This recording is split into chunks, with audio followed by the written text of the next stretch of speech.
कभी देखा है फैन बंद करते ही घुर सी आवाज आती है। फैन रुक रहा होता है, फिर भी साउंड क्यों? लोग बोलते हैं मोटर खराब है या फैन पुराना हो गया, पर नया फैन भी बंद होते वक्त आवाज करता है। फैन बंद करते ही इलेक्ट्रिसिटी कट होती है, लेकिन ब्लेड्स तुरंत नहीं रुकते।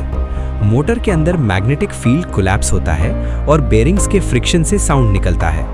फैन नहीं बोल रहा, फिजिक्स बाय बाय कह रही होती है, रुकते हुए मोशन की लास्ट आवाज।